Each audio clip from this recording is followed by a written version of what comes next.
SAWYER hollow fiber membrane water filters are revolutionizing how water is treated all over the world. They're fast, extremely effective, sustainable, and millions of people are drinking, cooking, and cleaning with water from the SAWYER filter every day. SAWYER's hollow fiber membrane water filters are comprised of U-shaped microtubes that allow water to enter into their core through tiny micropores while trapping the bacteria and protozoa on the outside. The high volume of tubes creates an enormous surface area, which results in a very high flow rate and less cleaning. SAWYER filters offer the highest level of filtration available today. Each filter is certified for absolute microns. That means there is no pore size larger than 0.1 micron on the filter. This makes it impossible for harmful bacteria, protozoa, or cysts like E. coli, Giardia, or bacteria that cause typhoid or cholera to pass through. Assembly is quick, easy, and requires no technical training. Your kit comes with the following items: a screw on-off 0.1 micron filter with a push-pull cap, hose with female bucket fitment attached, filter hanger, male bucket fitment, rubber O-ring, backwash syringe, drill bit or hole cutter, and a backwash instructional sticker. First, you need to find a container to attach the filter to. It can be a standard 5-gallon bucket, trash can, 55-gallon drum, or any plastic food-grade container. Avoid containers that previously stored chemicals or paint. First, use a drill bit to cut a hole about 1.5 inches from the bottom of the bucket. You can do this by hand, but if you have a power drill, that will speed up the process. After cutting the hole, make sure to remove any loose pieces of plastic, as these could lead to a leak in the seal. You want to keep the hole raised at least 1.5 inches from the bottom of the bucket in case the water is turbid or muddy. This allows the dirt to settle on the bottom of the bucket rather than going down the hose. Next, take the male fitment and insert it through the hole on the inside of the bucket. Place the rubber O-ring on the male threads. Then screw the female fitment onto the male threads. Then take the filter hanger and slide it up the back side of the filter. Screw the filter onto the hose and hang it on the side of the bucket. If you're using a larger container like a trash can, you want to use the kit with the 3-foot hose instead of the 1-foot hose. You'll need the extra length to hang the filter on the side of the trash can to turn the filter off. SAWYER filters will remove harmful pathogens from any freshwater lake, stream, river, well, borehole, contaminated tap, or rainwater. In addition to filtering out all the harmful bacteria and protozoa, the filter will remove the turbidity from the water. However, the more turbidity you can remove prior to filtering, the better. Ways to remove turbidity are pre-filtering with a cloth or t-shirt, or allowing the water to settle so the sediment falls to the bottom of the bucket. The turbidity will not harm the filter. It will just slow it down and you will need to clean it more often. However, the more often you clean your filter, the better.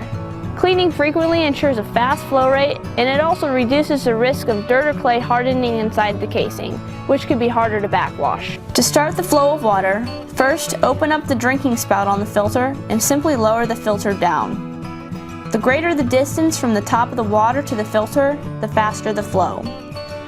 That is why you can get a lot more water out of a filter that has a longer hose and is attached to a taller container. You also want to make sure the top bucket is vented, so if you're using a lid, make sure and cut a small hole in the top of the lid. If the top bucket is not vented, a vacuum could be created inside the bucket because there's nowhere for air to escape. This will slow down your flow rate. To turn off the filter, simply hang it from the side of the bucket and then shut the drinking spout. Avoid letting the filter dry uncleaned.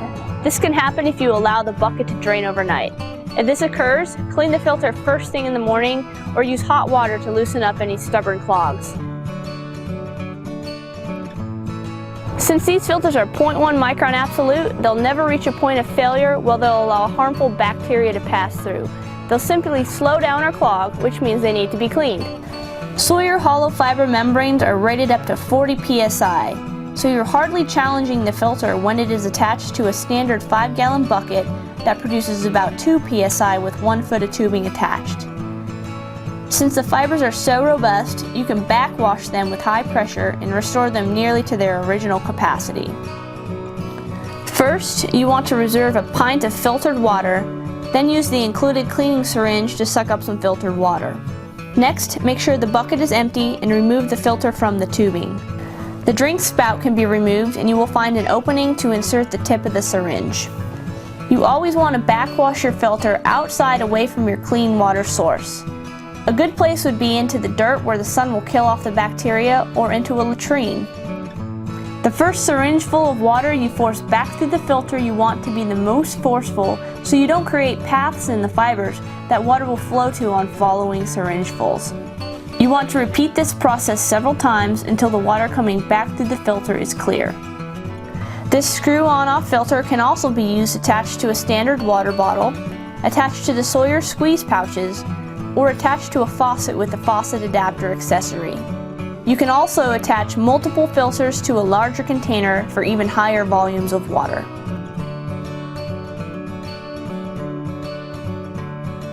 It is best to keep your filter, backwash syringe, and components out of direct sunlight, as UV rays will break down the components over time. So when you're not using your filter, keep it inside and protected. Always filter water into a decontaminated storage vessel, or else you run the risk of recontaminating the water. Make sure to wash out the containers you are using with soap or bleach on a regular basis. You can also remove the drink spout from the filter and wash that piece regularly, in case dirty hands have been touching it.